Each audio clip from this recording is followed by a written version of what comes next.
So, I wanted to remake a shot I love and everybody else who has seen Attack on Titan loves, and I wanted to see if I could do it in 3D using Blender. The shot in question?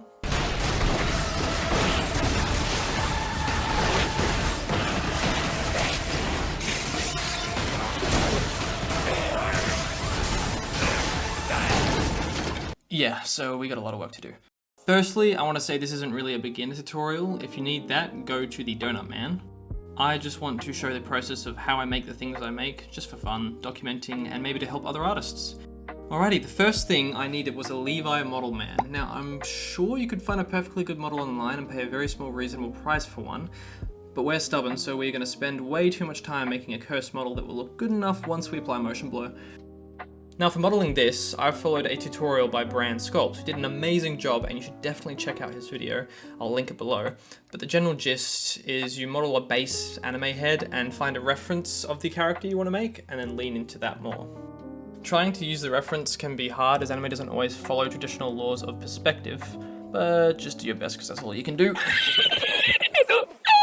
The rest of the body is relatively easy, just model it out separately from the head using another full body reference. You can even use the meta human bones to get real life proportions.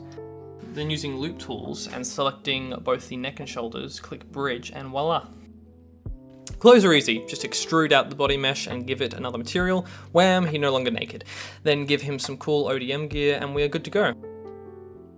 Wow, look at that. With rigging, I just used the meta human rig, deleted one side of the body and then lined up the other side to be perfect. Mirrored, and we're good to go for automatic weights. This video is sponsored by, just kidding, I literally have one subscriber. Alrighty, next part. Now we want to make our first scene. First we watch the video, then we block it out with general shapes. There, that's close enough.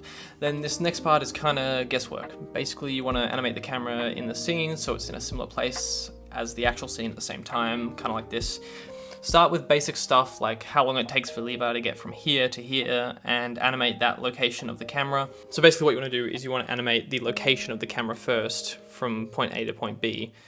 Don't worry about the rotation yet, and once you have the timing down, then you'll go in and start rotating the camera and putting in keyframes.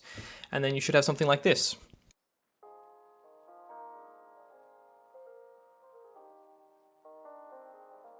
Great, now we're going to bring our cursed model in and do what are known as golden poses. I also parented him to the camera because if you watch back the video in slow motion, you can see that it kind of looks like he's attached to the camera, but that's just because it's anime and that's how it's made.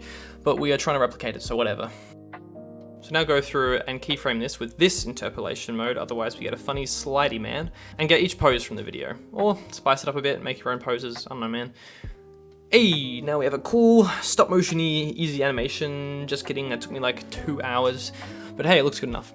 Now, to make it look intentionally choppy like Spider-Verse or Attack on Titan itself, we will change the interpolation to Bezier, then apply this modifier called stepped interpolation with it set to 2. I know, a bunch of crazy words, but stick with me. It will look better if the camera animation is smoother, in my opinion. Now replace all your buildings with the actual buildings. I make mine with photos and just block them out. Ian Hubert does great tutorials on this, and if you don't know who he is, what are you even doing using Blender? He's quite literally Blender Jesus. Now that we have a nice set and animation, it's just a matter of adding some effects. I found these ones for free online on actionvisualeffects.com, which you can use too. I imported them, switched them to a mission, timed them. You can even animate them. Just make sure that when you duplicate them, you hit these two buttons here and here. Otherwise, you'll be changing the timing for the previous one as well, and everything will be ruined, and it's all terrible, and it sucks, and you'll spend the rest of your day trying to figure out, wow, cool smoke and explosions, make it look better, and hide all the bad stuff. Welcome to visual effects. Now we gotta make the grappling hooks, or whatever those things are. There is probably a better way to do this, but I opted for the easy way out. Get a cylinder, make the origin right at the base, scale it. Now use a constraint to track it to an empty and animate the empty to move where you want the grapple to go. You also have to animate the scale of the grapple to make it shoot out, but it's pretty easy. Just animate it along the local Z axes. Then bam, you have the final product.